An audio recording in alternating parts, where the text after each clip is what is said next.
Chapter 1. The Haunting Memory. A story where love crossed boundaries of world, where reality went on paper or friction come in life. David's boots echoed through the empty streets, the steady rhythm of his steps the only sound in the quiet night. The streetlights flickered above him, casting long shadows that stretched across the pavement. He didn't mind the silence. It was peaceful, in a way. A rare moment of calm. A small smile played on his lips as he adjusted the straps of his school bag. Today had been a good day. His teachers had praised his work, and he couldn't wait to tell his parents. As he approached his house, he reached for the cold, metal door handle, the chill biting against his skin. He pushed the door open.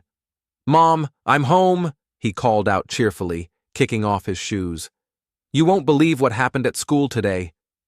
His voice died in his throat. The sight before him froze him in place. His mother and father sat at the dinner table, their heads slumped forward, blood pooling beneath them. A single bullet hole in each of their foreheads, clean, precise, executed with terrifying accuracy. The world around him blurred, his breath hitched, his stomach twisted. "No!" His legs buckled beneath him, and he collapsed to the ground. His shaking hands reached out, but the warmth had already left their bodies. His mother's eyes, lifeless.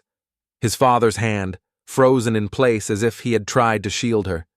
Tears burned in his eyes, but no sound escaped his lips. The walls of the house felt like they were closing in, suffocating him. His fingers curled into fists against the blood-stained floor. The sharp smell of iron filled his lungs, searing into his memory. Then, darkness. David jolted awake, his breath ragged. His body was damp with sweat. The familiar ceiling of his small apartment greeted him. He exhaled, running a hand over his face. "This nightmare," he muttered to himself. "It never leaves me." He swung his legs over the edge of the bed, planting his feet firmly on the ground.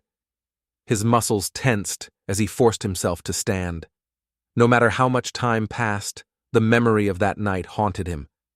No matter how many years he spent chasing ghosts, the killer remained a shadow. With a deep breath, he moved toward his closet and grabbed his uniform. The badge gleamed under the dim light, a constant reminder of his mission.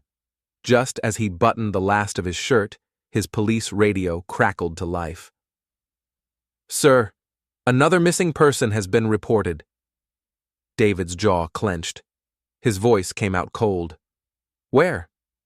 "Festrin Valley, a wealthy businessman. No clues, no signs, just vanished. Just like the others." David stayed silent for a moment. This was the third disappearance this week, identical to the last two.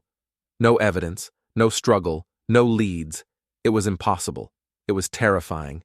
And yet, it was happening. "All right," he finally said. "I'm on my way." Grabbing a piece of toast, he bit into it as he grabbed his keys and headed out. The moment he stepped into his car, he tightened his grip on the steering wheel. His mind raced. 3 missing in a week, not a single clue. How the hell can someone make people disappear like they never existed? The headlights sliced through the darkness as he drove toward the crime scene. The unease in his chest deepened. He had chased shadows his whole life. This time, he feared the shadows were chasing him,